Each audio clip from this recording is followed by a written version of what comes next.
मंगलम भगवान वीरो मंगलम गौतम गणी मंगलम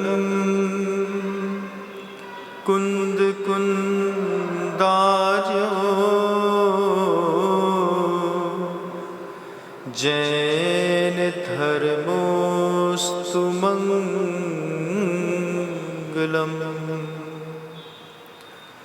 सर्वमंगल मांगल्यम सर्वकल्याणकारकम प्रधानम सर्वधर्माणां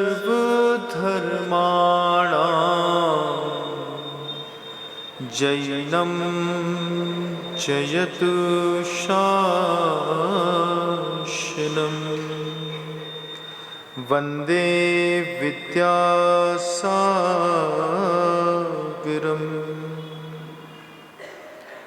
अहिंसा परमो धर्म की परम पूज्य आचार्य भगवंत गुरुदेव श्री विद्यासागर जी महाराज की, वर्तमान आचार्य परमेष्ठी गुरुदेव श्री समय सागर जी महाराज की, समस्त मुनि संघ की,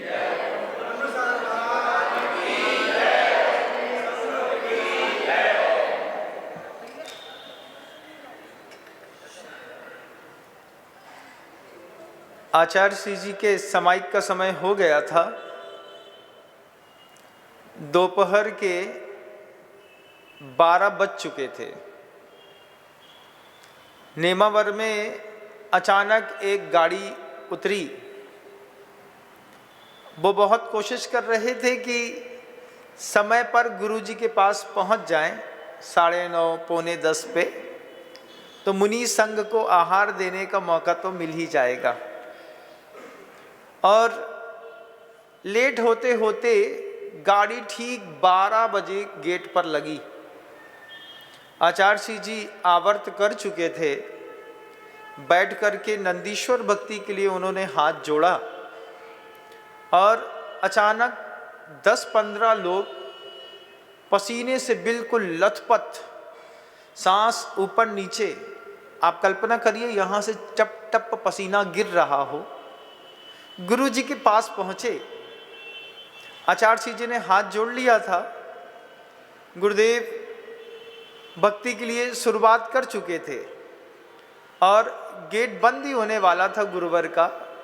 इतने में 10-15 लोग पहुँचे, सबके चेहरे पर पसीना, और पहुँचते साथ ही लौट गए और एक ही बात कही, गुरुदेव आपके दर्शन के लिए कितनी तेज चले, कितनी तेज चले, कितनी तेज चले, फिर भी लेट हो गए, लेकिन किस्मत है कि आपका दर्शन हो गया, नहीं तो फिर 1.5 घंटे बाद होते। उन्होंने दर्शन कर लिए, चले गए। उसके बाद आचार्य श्री जी मुस्कुराते रहे, मुस्कुराते हुए ऐसे ऐसे हिलते रहे और अपनी नंदीश्वर भक्ति पढ़ी, स्वयंभू स्तोत्र पढ़ा, समाइक पाठ पढ़ा, समाइक पे बैठ गए। पौने 2 घंटे के बाद गुरुदेव उठे। 2:15 बजे से क्लास लग गई और वे सारे के सारे श्रावक पीछे आकर के बैठ गए। बैठ करके गुरु जी को देख करके खूब मुस्कुरा रहे थे। आचार्य श्री जी ने दूर से देख के समझ लिया कि ये वही श्रावक हैं जो 12 बजे ठीक आए थे और उस समय इनकी गति बहुत बढ़ी हुई थी।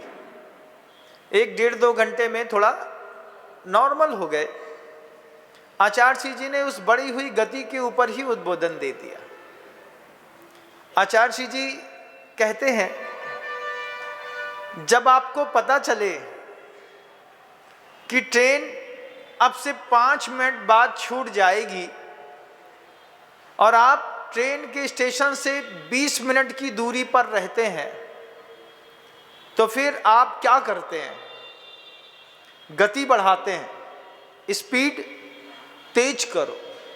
सुबह 1 घंटा पौन घंटा लेट उठने पर आप अपने कार्यक्रमों की गति बढ़ाते हैं। स्कूल की बस अपनी गति बढ़ाती है।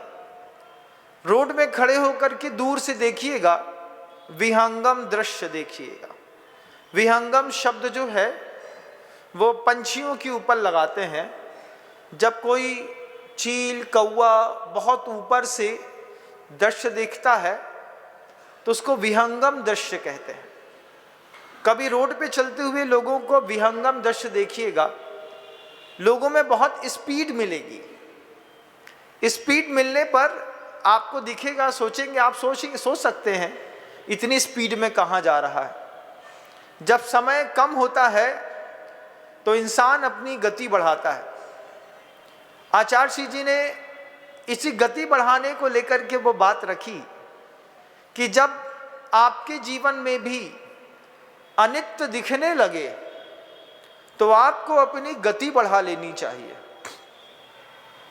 पहली बात तो ये है कि आपको अनित्य दिख रहा हो, क्योंकि हमारी सबसे बड़ी भूल है अनित्य को नित्य मानने की। अनित्य को नित्य मानने की ऐसी भूल है, हम सोचते हैं लेकिन वैसा होता नहीं है। अनित्य दिखने लगे सबसे पहले तो आदमी अपनी गति बढ़ाता है। और कैसे गति बढ़ाता है वो हम लोगों ने बहुत अच्छे से गुरु जी के साथ रह करके सीखा।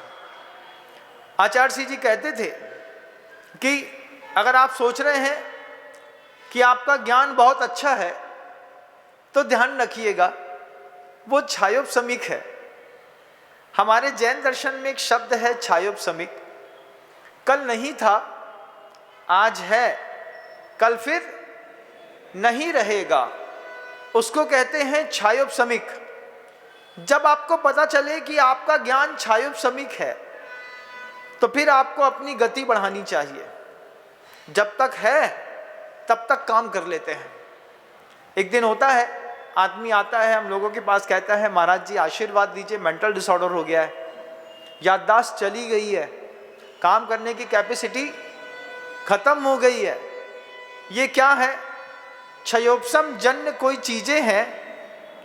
वे क्षयोपसम जन्य चीजें कल नहीं थी, आज हैं, कल नहीं रहेंगी। जिसमें सबसे पहला नाम आपके ज्ञान का है। आज आप जहां पर बैठ करके सुन रहे हैं, आपका ज्ञान छायोपसमिक है बंधुओं। कल नहीं था, आज है, कल फिर नहीं रहेगा। इसी के साथ आपका शरीर कल नहीं था, आज से 40 साल पहले कहाँ थे आप लोग? कहाँ थे महाराज? पता नहीं। आज से 40 साल बाद कहाँ होंगे? एक बार विचार तो कर ही लो। विचार करने से दिमाग सही हो जाता है। अनित्य को जो नित्य मानने की भूल है वो भूल सुधर जाए तो बड़ा कमाल होता है। आपका शरीर आज से 40, 50, 60 साल पहले कहाँ था?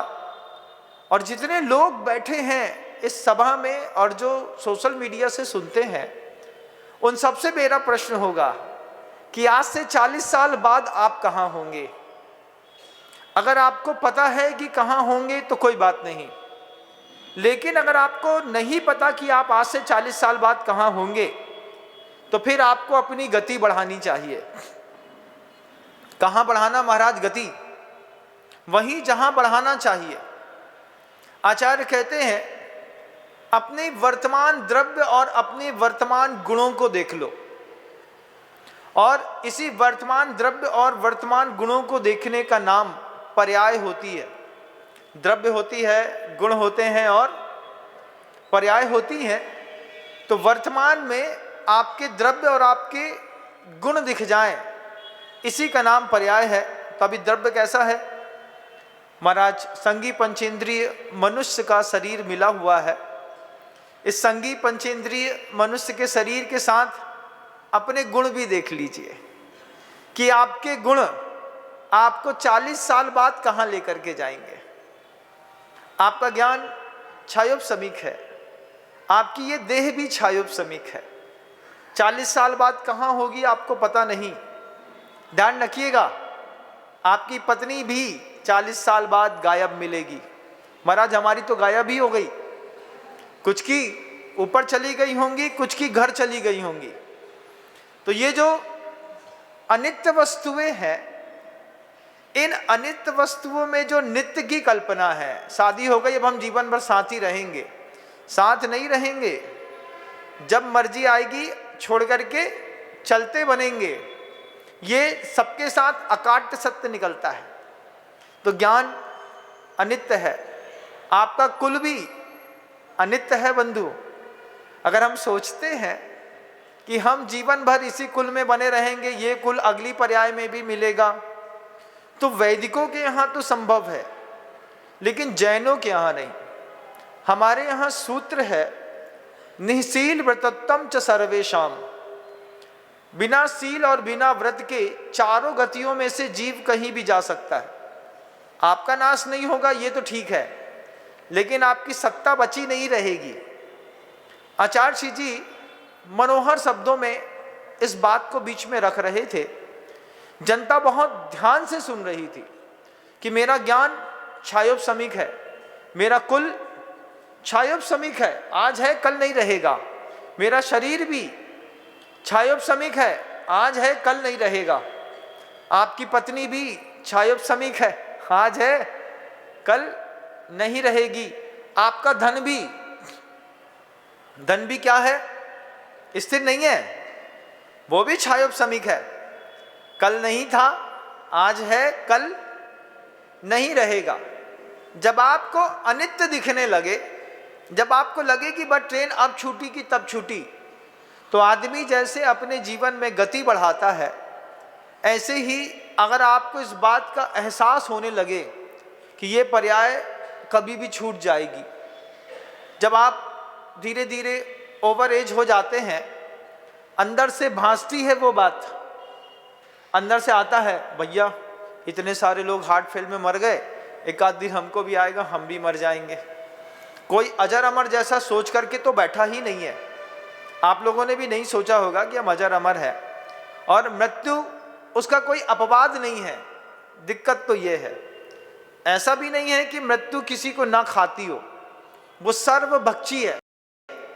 नाली में पड़े कीड़े को भी खाती है, अग्नि के रहने वाले जीव को भी खाती है, वनस्पति कायिक को भी खाती है, वो सुअर को भी खाती है, वो देवताओं को भी खाती है, वो नरकी को भी खा लेती है, वो मुनियों को भी खा लेती है। मृत्यु सर्वभक्षी है, वो बिल्कुल बिना भेद किए हुए सबको खाती है, तो आपको भी खाएगी। उसके जीवन में कोई भेद नहीं है।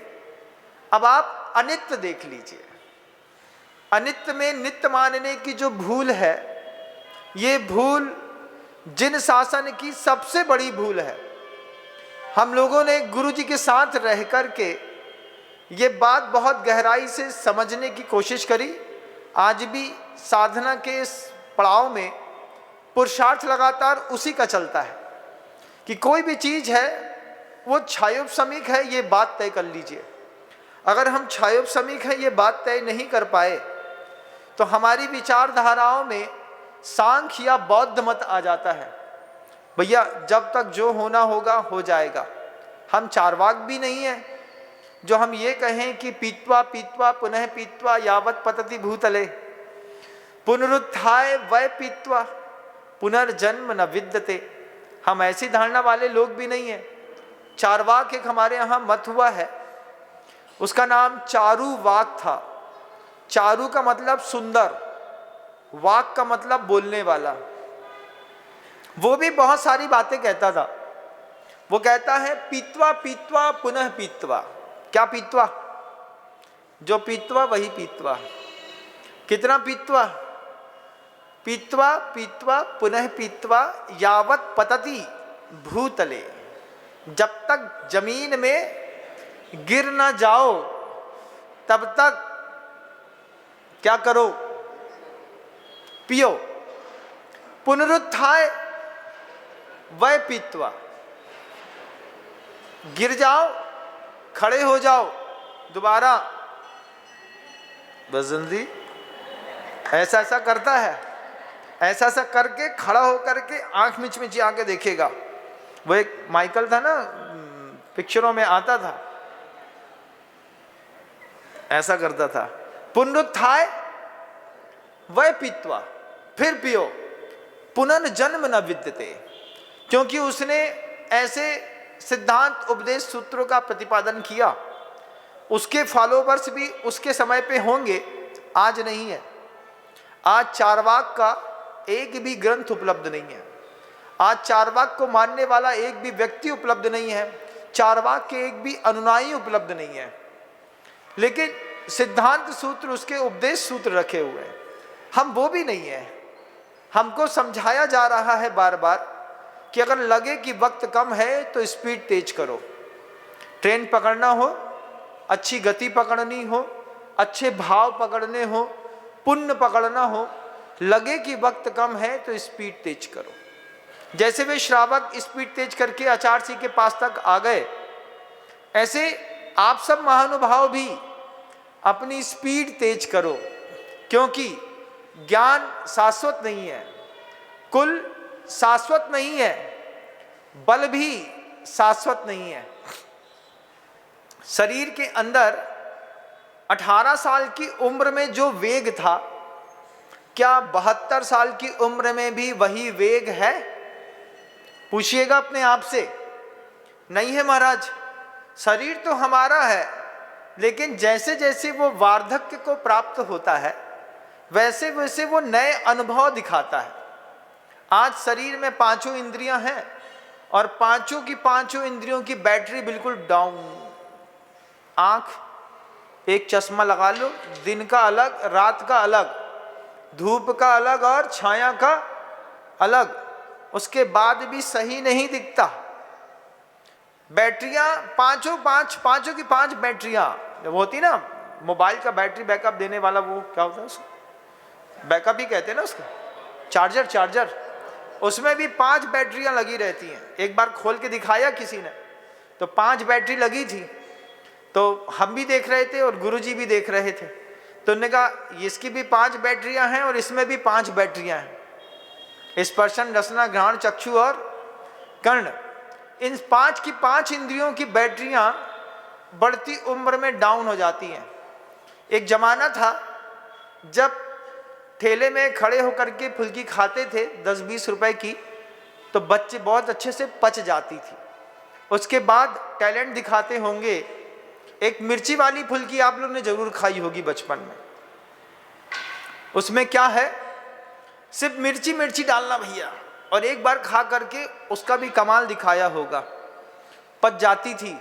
आज एक खिला दें तो क्या होगा महाराज, यहां ना रहेंगे, सीधे कहां पे, प्रथम स्वर्ग में जन्म। क्यों? अंदर से स्पर्शन इंद्री की बैटरी डाउन है, रसना इंद्री की बैटरी बिल्कुल डाउन है।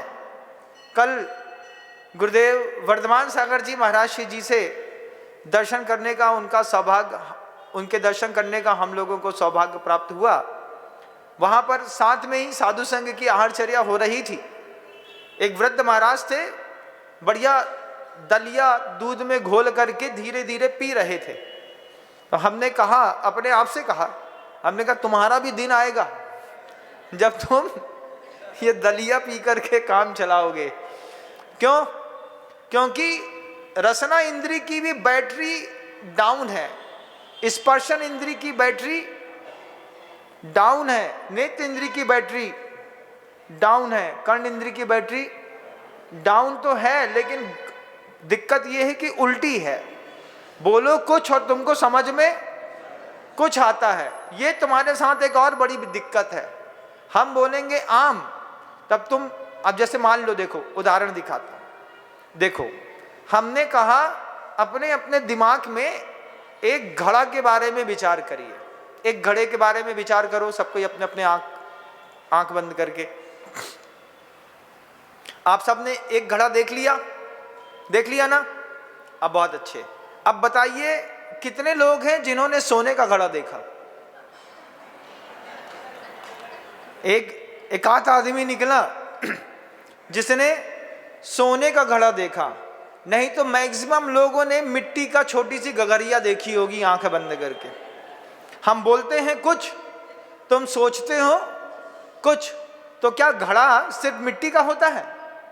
और वो जो छोटी वाली देखी, बड़ी वाली भी नहीं देखी, उसमें लाल वाली देखी, काली वाली नहीं देखी, काली वाली भी देखी तो नल वाली नहीं देखी, बिना नल वाली देखी। तो हमारे घड़ा बोलते साथ ही आप सारे महानुभावों ने, क्योंकि संसार जिस स्तर का सोच सकता है वो उसी स्तर का सोचेगा, इससे ऊंचा नहीं सोच सकता। घड़ा बोला तो सबने मिट्टी का घड़ा देखा, एक आध कोई सोने का घड़ा देख लेता, एक आध कोई चांदी का देख लेता। चांदी का घड़ा कितना महाराज, चांदी तो बहुत महंगी हो गई है। हाँ, अरे 10 किलो का घड़ा देख लेते, आंख बंद करके क्या जाता था, घड़ा ही तो देखना था। लेकिन तुम्हारी दिमाग में वही मिट्टी का घड़ा नजर आया, सही बताना, आया ना? हाँ, दिमाग में जो चलता रहता है आदमी उसी में जीता है। इसी को कहते हैं अनित्य को नित्य मानने की भूल। इसका विकास करना चाहिए। आपको कोई भी एक शब्द मिल जाए जिंदगी में, गुरुजी ने हम लोगों से कहा कोई भी शब्द पकड़ लो, उस शब्द की गंभीरता में जाओ, उसका शोधन भी करो, उसका संशोधन भी करो। पूजा शब्द पकड़ लो, अब पूजा की गंभीरता में उतर जाओ, पूजा शब्द का शोधन कर लो और फिर उसका संशोधन भी कर लो। शोधन का संशोधन होता है, पहले शोधन कर लो फिर उसका संशोधन कर लो। किसी भी एक शब्द को पकड़ लो दुनिया में। साधु का दिमाग इतना तेज क्यों मिलता है पता? साधु शब्द का संशोधन करता रहता है। एक शब्द पकड़ लिया, अब उसमें लिख दिया कि सिद्ध आदि पर्याय। अब सिद्धत्व आदि पर्याय में सिद्धत्व शब्द को तो छोड़ दिया, आदि शब्द को पकड़ लिया। अब आदि पर्याय बताइए, सिद्धत्व के अलावा कौन कौन सी पर्याय हो सकती हैं? तो आपका दिमाग बहुत गहराई तक जाएगा। उसके बाद फिर एक एक पर्याय का शोधन कर लीजिए और फिर आगम ग्रंथों से देख करके उसका एक बार संशोधन कर लीजिए। तो अपने ज्ञान का, अपने कुल का, अपनी जाति को गहराई से देख लो, अपने बल को गहराई से देख लो। बढ़ती उम्र में बैटरियां डाउन हैं। कहाँ, कितनी डाउन है? अरे महाराज पूरी डाउन है, बस मशीन बस चल रही है। जैसे पुरानी मारुति कार हो, उसको आदमी झाड़ू पोछा नहीं लगाता, बैठता है, कुछ भी ठोकता है और चलते बनता है। ऐसी पुरानी गाड़ियां हो गई। लेकिन कुछ लोग ऐसे हैं जो इसको अभी भी नित्य समझ रहे हैं। लेकिन ज्ञानी जब अनित्य समझता है तो फिर एक अलग विशेष पुरुषार्थ करता है। तब वज्रनाभि चक्रवर्ती जैसे जीव होए निसल अनेक नपति संग भूषण वसन उतारे, फिर धरी जिन मुद्रा पंच महाव्रत धारे। महाराज मुनि बनाना चाहते हैं क्या हम लोगों को? नहीं, मुनि नहीं बनाना। आचार्य कहते हैं सिर्फ एक बार ज्ञान का संशोधन कर लो। जहां हो वहीं पर वर्तमान द्रव्य और वर्तमान गुण के बारे में चिंतन करो। इस वर्तमान द्रव्य और वर्तमान गुण के बारे में हो सकता है आपको ये शब्द थोड़ी भारी लग रहे हो, लेकिन बहुत सरल है जैन शासन के शब्द कि अपनी वर्तमान द्रव्य के बारे में, जो तुम्हारे पास प्राप्त वस्तुएं हैं और जो उस प्राप्त वस्तुओं के गुण हैं, इनके बारे में शोधन करिए। इस शोधन को करने से आपको अनित्यता दिखाई देगी। अनित्यता दिखाई देने पर आपके पैर में थोड़ी सी स्पीड आएगी, और नहीं तो स्पीड नहीं आने वाली। ट्रेन निकल जाएगी आराम से। 3:30 का टाइम था, 4 बजे पहुंचे महाराज स्टेशन। अब पहुंच गए, टिकट भी कटी है, तो क्या करें, स्टेशन में घूम लें? नहीं, घूम नहीं सकते, वापस लौटना होगा या फिर अगली ट्रेन कोई दूसरी पकड़नी होगी। ये जैन कुल की, मनुष्य पर्याय की, संगी पंचेंद्री की ट्रेन पकड़ने के बाद, पकड़ना हो तो ठीक है, नहीं पकड़ना हो तो कोई बात नहीं। अगर आपको लगता है कि महाराज बस 1 घंटा बोलिए फिर हम घर चले जाएंगे, तो आप नित्य को अनित्य नहीं समझ रहे हैं, अनित्य को नित्य समझ रहे हैं। ये दोनों गलतियां जीवन भर करते रहेंगे। आचार्य जी ने छोटे से संवाद में हम सभी लोगों को ज्ञान देने की कोशिश करी। सारे लोग बैठे हुए थे, आप सब भी बैठे हैं, आप सबसे भी कहेंगे वपुर ग्रहम धनम दारा पुत्रा मित्राणि शत्रुवा। ये कुछ शब्द हमारे यहाँ आगम में लिखे हैं। शत्रु आपका नित्य नहीं है, लेकिन आप खुद देखिए कि आपकी अनंतानुबंधी कसाय ने, मतलब बैर और कलह में अंतर है। कलह का परिणाम परिवार के दूसरे लोग भी भुगतते हैं। आपने आज से 30 साल पहले कोई जमीनी विवाद का केस किया होगा। महाराज हमारा किराएदार था, उसको खाली कराने का हमने फौजदारी का मुकदमा दायर कर दिया। अब 30 साल हो गए, पिताजी कहाँ गए? ऊपर गए। अब उनका लड़का उसमें शामिल हो गया। उठाइए, उस फौजदारी के मुकदमे में लड़का शामिल हो गया। पहले पिताजी ने अपनी शक्ति व्यय करी, उसके बाद पुत्र शक्ति व्यय कर रहा है और पुत्र अपने पुत्र को समझा रहा है, बेटा ये पिताजी के टाइम का चलता हुआ केस है, इसको अपन को जीतना है चाहे कुछ हो जाए, है ना। इसको कहते हैं कलह। एक ने शुरू करी, दूसरा भी भोग रहा है और तीसरे को भी समझाने की कोशिश करी जा रही है। इसमें कोई एक समझदार निकल जाए और ये धारणा बना ले, अरे अपना था ही नहीं, फालतू में मर रहा है इस चीज के लिए, हमको नहीं लड़ना केस। उसी दिन से आप निर्विकल्प हो सकते हैं, लेकिन आप निर्विकल्प नहीं होंगे। महाराज 40 साल तो लड़ ही लिया है, 82-84 साल की उम्र हो गई है। एक और पिटीशन डाली है कि वादी जो है अधिक उम्र का हो गया है, इसकी सुनवाई जल्दी कर ली जाए, क्योंकि उसकी दूसरी कोर्ट में सुनवाई होने वाली है। दूसरी कोर्ट में सुनवाई हो जाएगी तो क्या होगा आप बताएं? अगर आपकी दूसरी कोर्ट में, ऊपर की कोर्ट में सुनवाई हो जाए और यहाँ की सुनवाई ना हो पाए तो क्या हुआ महाराज? महाराज 40 साल की मेहनत में पानी फिर गया कि नहीं? अभी भी लगे होंगे लगातार। यहाँ से उठ करके कुछ लोगों को कोर्ट ही जाना है, 2:30 बजे की पेशी होगी उनकी, किसी की 3 की होगी, किसी की 4 की होगी। उसको बस इतना संकल्प करो कि अगर आप अपने रहते रहते नहीं जीत पाए तो ये कलंक अपने बच्चों को दे करके नहीं जाएंगे। बच्चे 40 साल में नहीं जीत पाए, अरे जब तुम 40 साल में करामात नहीं दिखा पाए, तुम्हारे पुरुषार्थ की इतनी हीनता थी, तब बच्चों को क्यों दे रहे हो? सामने वाले प्रतिवादी के घर में जाकर के बोले इस केस में 40 साल से दिमाग लगा रहा हूं, इसको जीत नहीं पाया, अपन बैठ करके मैटर सॉर्ट आउट कर लेते हैं। सॉर्ट आउट हो जाए तो अच्छी बात है, और नहीं हो तो उसी को छोड़ दो, भैया हमने छोड़ा। लेकिन ये कलह पुत्र को तो मत दो, ये अनित्य को नित्य तो मत बनाओ। बैर को नित्य बना दिया, बैर ट्रांसफर कर दिया। आप भी, बहुत सारे लोग ऐसे हैं जो अपने पिताजी का दिया हुआ केस लड़ रहे होंगे। अभी भी हाई कोर्ट में, सुप्रीम कोर्ट में पेशी होती होगी तो वकील को 2-5 हज़ार दे दिया, वकील साहब वो देखना थोड़ा ज़मीन का केस निपट जाए तो अच्छा है। नहीं निपटने वाला। ज़मीन 1500 रुपए की खरीदी थी, आज 15 करोड़ की है, लेकिन आपके पुण्य में नहीं है, आप नहीं खा सकते।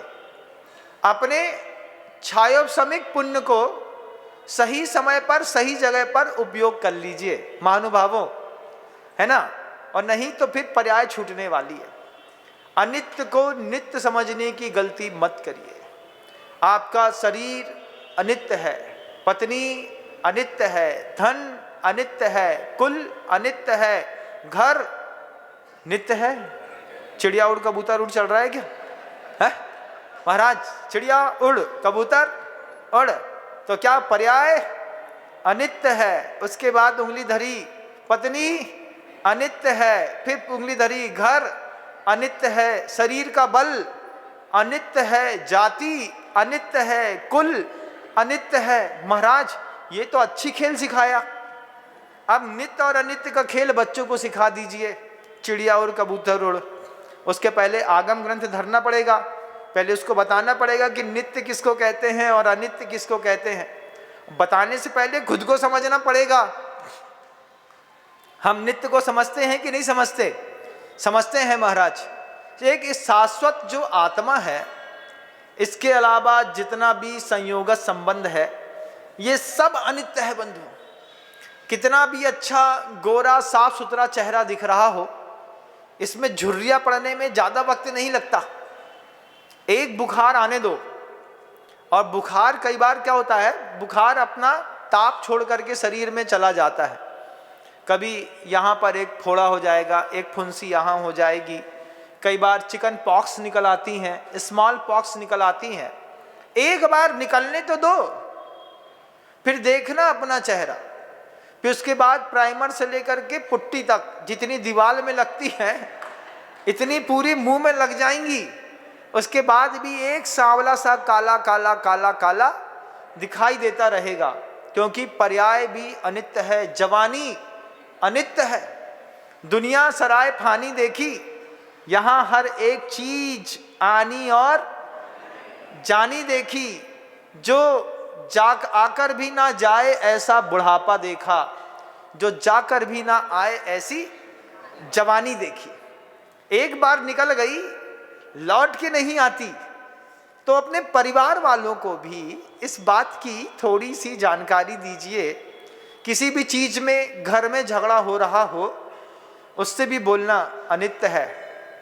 एक शब्द रख लो, अनित्य है, क्योंकि ये अनित्य शब्द ने हम लोगों की जिंदगी बदली है।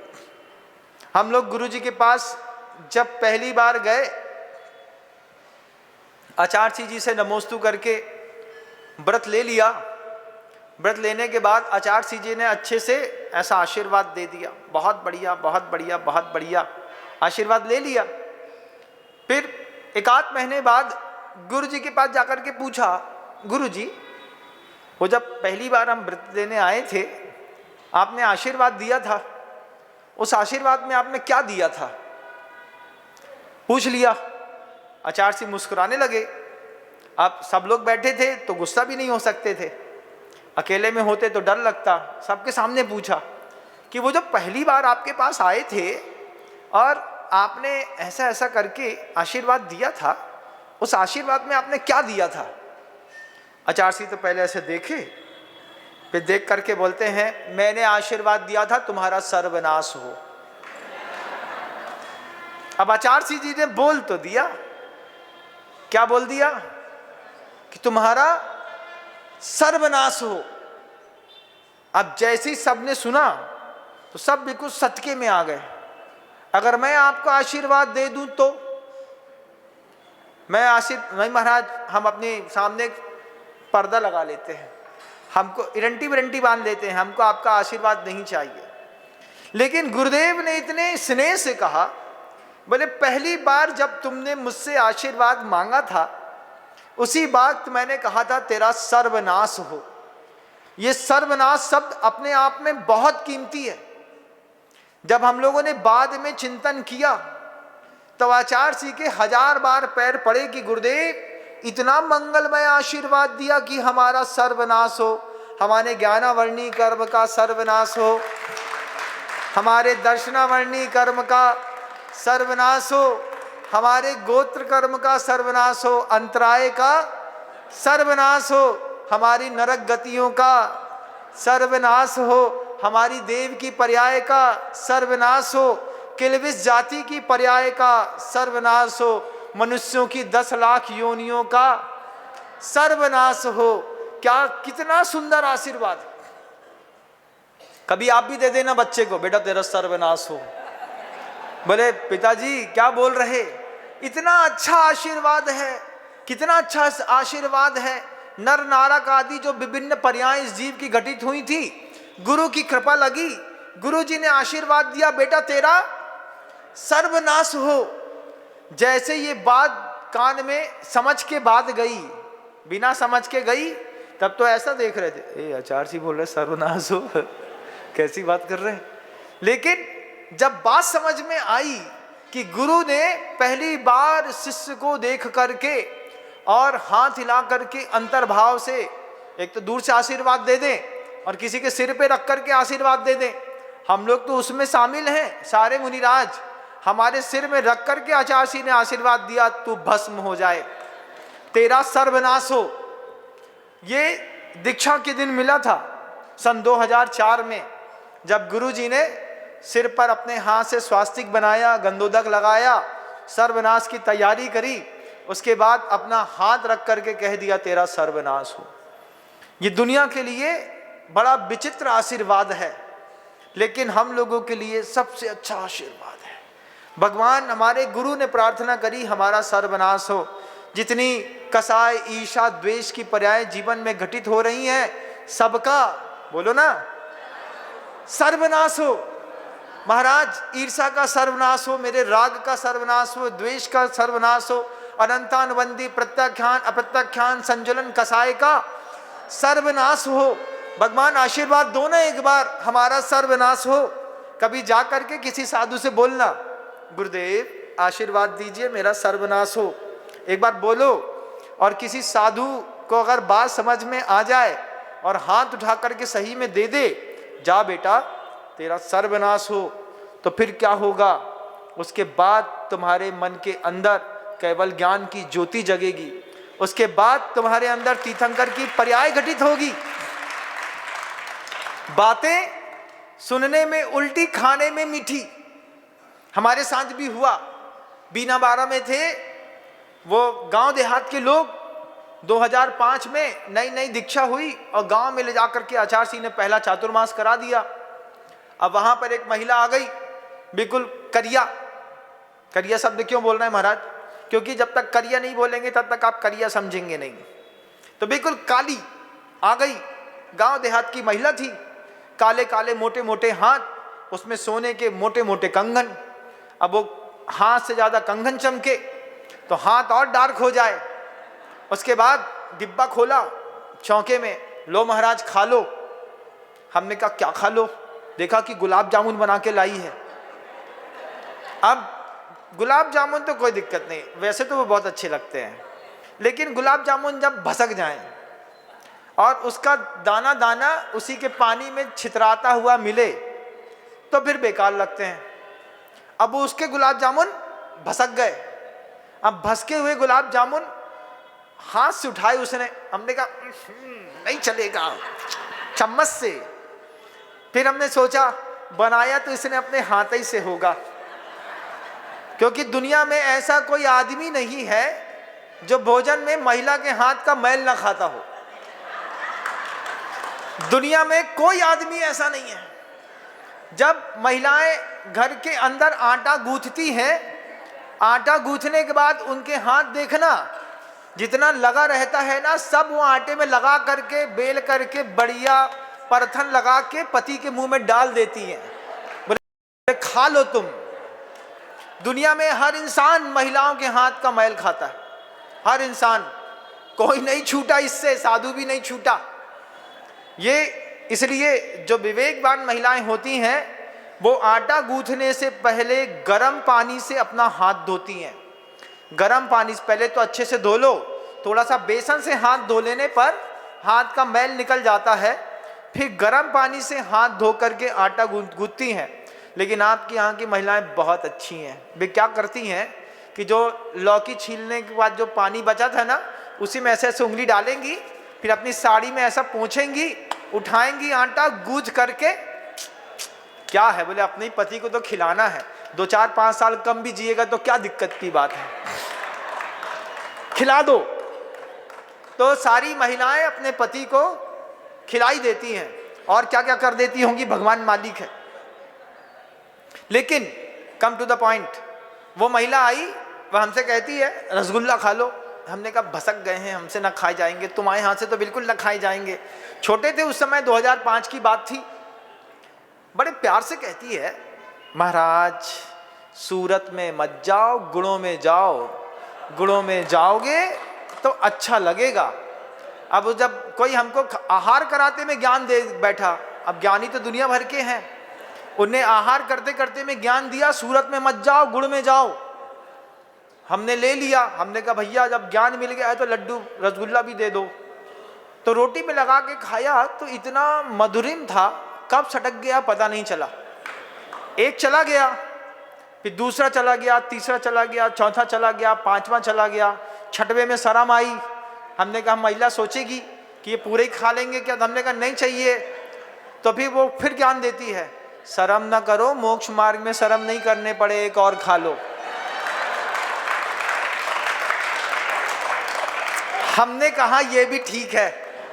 इतनी ज्ञानवान कोई तत्वज्ञ महिला मिल जाए और चौके में ज्ञान देने लगे, बोले मोक्ष मार्ग में शर्म नहीं करना पड़ती है, मिले तो खा लो। फिर हमको मूलाचार याद आ गया, बोले एक तो छोड़ दो, नहीं तो लोग बोलेंगे पूरा ही खा लिया। तो 2 छोड़ दिए, लेकिन 6 ले लिए। अच्छी बढ़िया व्यवस्थित तरीके से लग रहा था कि हाँ कुछ पुण्य जबरदस्त है। फिर वही बात कि सूरत पे मत जाओ, गुण में जाओ। भगवान से जाकर के प्रार्थना करो, शब्दों में मत जाओ। शब्दों की शक्ति, सामर्थ्य और गुण में जाओ। और किसी साधु के पास जाकर के, तपस्वी मुनिराज के पास जाकर के एक बार अच्छे मन से बोलो। अगर थक जाओ दुनिया से तो बोलो एक बार, महाराज आशीर्वाद दो मेरा सर्वनाश हो। जब ये बात आचार्य श्री जी ने हम लोगों से कही थी कि हमने तो पहली बार में आशीर्वाद दे दिया था कि तेरा सर्वनाश हो, तो शुरुआत में पहली बार 10, 15, 20 मिनट लगा, क्योंकि थोड़ा बहुत किताबें हाथ में आ गई थी, पढ़ने लगे थे, तो वो बात भी धीरे धीरे चिंतन करी। तो फिर अनेकांतमयी साधवादमयी जो मूर्ति थी उसकी स्थापना करके सर्वनाश शब्द कितना अच्छा है। आप सर्वनाश चाहते कि नहीं चाहते? महाराज सर्वनाश तो चाहते, लेकिन इस पर्याय में नहीं। अगली पर्याय में वैसे ही तुम कुछ किसी काम के बचोगे नहीं, क्योंकि जैन कुल नहीं मिलेगा तो सर्वनाश की परिभाषा भी बदल जाएगी। जानवरों में सर्वनाश की भावना नहीं अलग होती है, तिर्यंचों की अलग है, नारकियों की अलग है, देवताओं की अलग है। ये तो सिर्फ जिनकुल में आने के बाद वो अंतर का भाव पैदा हुआ।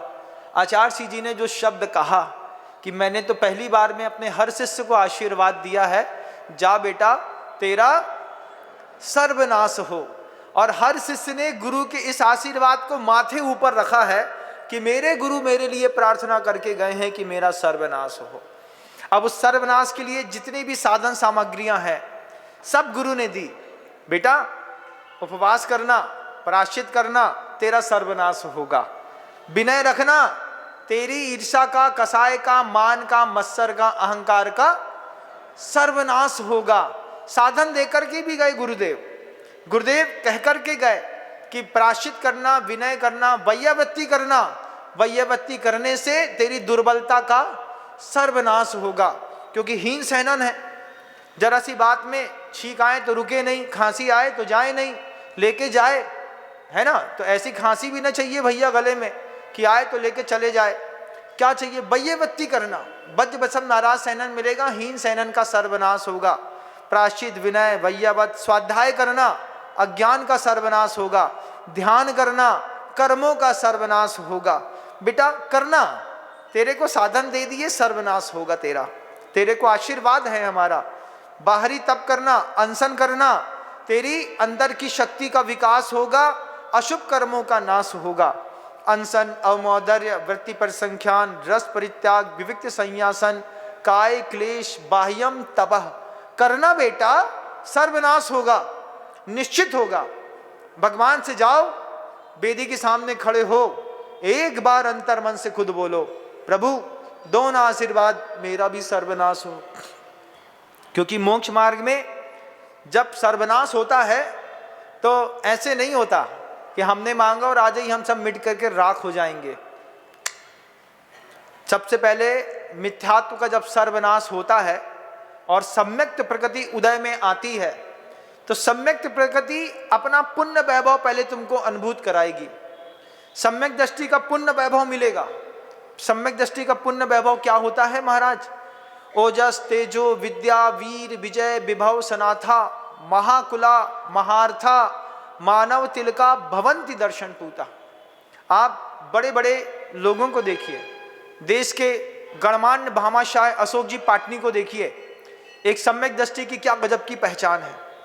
वाणी में ओज है, शरीर में तेज है, धन कमाने की और दान करने की विद्या है, ओजस तेजो विद्या। फिर पुरुषार्थ करने की वीर की शक्ति है। अभी आपसे कहें भैया एक काम कर लो, तो आप 50 बार तो इंफिनिटी कॉम्प्लेक्स में चले जाएंगे। इंफिनिटी कॉम्प्लेक्स, अरे क्या पता होता कि नहीं होता। उनसे बोलो कोई काम कर लो, बोले हाँ ठीक है कर लेता हूँ। फोन लगाएंगे भैया ये काम कर देना, और काम हो गया। ओजस तेजो विद्या वीर विजय, उनको कोई हरा नहीं सकता। विभव, वो किसी चीज में पीछे फुटबैक में नहीं रहते। माता पिता की पहली संतान बनकर के आने वाला व्यक्ति भी बड़ा पुण्यशाली होता है। विभव, सनाथा, कितने लोगों के स्वामी हैं। महाकुला, महान कुल में पैदा हुए हैं और महान अर्थ को कर रहे हैं। एक सम्यक दृष्टि को देखना हो, ना दिखे तो किसी बहुत तीव्र पुण्यशाली व्यक्ति का वैभव देखना, जिसकी प्रज्ञा निर्मल होकर के धर्म ध्यान में लगी रहती है। अशोक जी पाटनी को देख लीजिए, आपको सम्यक दृष्टि का वैभव मिलेगा। ये क्या हुआ, मिथ्यात्व का सर्वनाश हुआ। सम्यक प्रति उदय में आई तो इतना वैभव दिखा गई। सम्यक प्रकृति उदय में आएगी तो ज्ञान सम्यक होगा। पुरुषार्थ जन चारित्र को प्राप्त करेगा। चक्रवर्ती, बलदेव, वासुदेव, तीर्थंकर आदि जैसी नाम कर्म की प्रकृतियां बंधेंगी, फिर उसका पुण्य भोगेंगे, फिर पुरुषार्थ करेंगे, फिर जाकर के सिद्ध शिला में जाकर के बैठेंगे। सर्वनाश अच्छी चीज है कि बुरी चीज है, क्या क्या विचार है? अच्छी चीज है महाराज। एक बार इधर उधर के व्यक्ति से मत बोलना, पड़ोसी से मत बोलना, चोर उचक्कों से मत बोलना मेरा सर्वनाश हो, नहीं तो चोर उचक्के घुस जाएंगे घर के अंदर। लेकिन भगवान से जाकर के बोलना एक बार, दादी तुम्हारे जाने का टाइम आ गया है। भगवान से बोलना, भगवान जा तो रहे हैं लेकिन हमारा सर्वनाश हो ऐसो आशीर्वाद दो। जब आप भगवान से जाकर के बोलेंगे, आप अपने गुरु से जाकर के बोलेंगे, एक बार बोलना लेकिन शब्दों से मत बोलना। दिल की गहराइयों से ये बात निकले, गुरु के सामने थक गया महाराज, ये धोते धोते और करते करते। कितनी बड़ी उम्र हो गई ना, है ना, बहुत बड़ी उम्र हो गई महाराज। पहले बच्चे थे, बच्चे से जवान किशोर हुए, किशोर से युवक हुए, युवक से जवानी आई, जवानी से प्रौढ़ावस्था आई, प्रौढ़ावस्था से अधेड़ उम्र के हुए, फिर बुढ़ापा आया। बता दो मुझे 70 साल की कमाई कितनी है? 70 साल की कमाई कितनी महाराज? अरे महाराज कुछ ना पूछिए। 70 साल के व्यक्ति जो यहाँ पर बैठे हैं, 65 के बैठे हैं, 55 के बैठे हैं, 85 के बैठे हैं, हमें बता दो तुम लोगों ने क्या कमा लिया? क्या कमा लिया महाराज? घर में जाओ, एक आवाज में एक गिलास पानी मिल जाए तो सौभाग्य की बात है। उसको भी जाकर के महाराज खुद ही उठाना पड़ता है। बहू ने कह दिया है अपना काम सेल्फ सर्विस के साथ करो, तो आरओ लगा है, खुद जाते हैं टमक टू करते हुए, गिलास फंसाते हैं, निकालते हैं और पी लेते हैं। कैसा जीवन है, अद्भुत और अविस्मरणीय जीवन है। इसको भगवान से प्रार्थना करना दोबारा ना मिले। भगवान से जब कभी भी जाओ, प्रभु से प्रार्थना करो, भगवान मेरा सर्वनाश हो। आज यह पहले दिन का हमारा आपका संवाद है। पहले दिन के संवाद की पहली शिक्षा है कि जब अनित्य दिखने लगे तो सबसे पहले अपनी गति बढ़ा लेनी चाहिए। और देव शास्त्र गुरु को जब भी हाथ में रखो, जब भी मंदिर जाओ, जब भी पूजा करो, जब भी भक्ति करो, जब भी दान दो, एक ग्रास भी साधु के हाथ में दान दो तो बोलो इस दान की एक महिमा निकले महाराज मेरा सर्वनाश हो। लेकिन पहले सर्वनाश की परिभाषा भी अंतर्मन में तय कर लीजिएगा, नहीं तो जैसे मैंने आपसे कहा कि घड़ा सोचो तो आप मिट्टी का घड़ा सोच करके रह गए। आप चाहते तो आपको चांदी का घड़ा भी सोच सकते थे। और मान लो मैं कहता कि तुम जो सोचोगे तुमको वो मिलेगा, और अगर आपने चांदी का 1 कुंटल का हंडा सोचा होता और शाम को तुम्हारे घर में अचानक पता चला कि एक कार्टून आया, बोले क्या हुआ? महाराज जी के प्रवचन में बैठे थे, उन्होंने कहा था शाम तक हमारे बात की सिद्धि होगी। घर के अंदर हंडा आया है 1 कुंटल चांदी का, तो बल्ले बल्ले हो जाती। लेकिन अफसोस तो बस उसी बात का है कि ज्ञान का क्षयोपशम जैसा था, हम किसी भी शब्द को उतना ही सोच पाते हैं, उसकी गहराई, उसका शोधन और उसका अनुसंधान संशोधन हम कर नहीं पाते हैं। आपका भी परिणाम निर्मल हो। शब्दों को विराम देता हूँ। गुरुदेव श्री विद्यासागर जी महाराज।